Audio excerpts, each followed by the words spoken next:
শহীদ মিনারে জামায়াতের শ্রদ্ধা জানানো নিয়ে ইশরাকের প্রতিক্রিয়া। শহীদ মিনারের পবিত্র প্রাঙ্গণে দাঁড়িয়ে বিএনপি নেতা ইশরাক হোসেন তার দীর্ঘ রাজনৈতিক সংগ্রামের স্মৃতিচারণ করেন।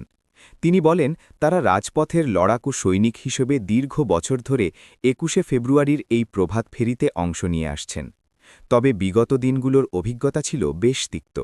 নানা প্রতিকূলতা, রাতের আধারে নেতাকর্মীদের গ্রেফতার এবং ঘণ্টার পর ঘণ্টা দাঁড়িয়ে থাকার মতো বাধার সম্মুখীন হতে হয়েছে তাদের।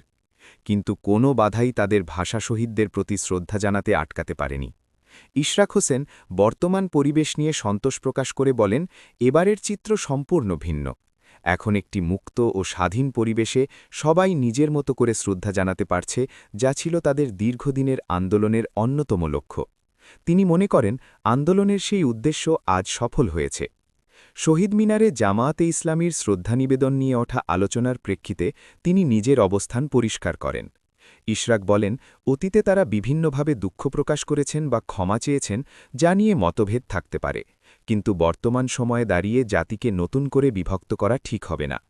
অতীতের বিভাজনের রাজনীতি দেশকে ধ্বংসের দিকে ঠেলে দিয়েছিল। এখন সময় এসেছে মুক্তিযুদ্ধের প্রকৃত চেতনাকে ধারণ করে ঐক্যবদ্ধ হওয়ার।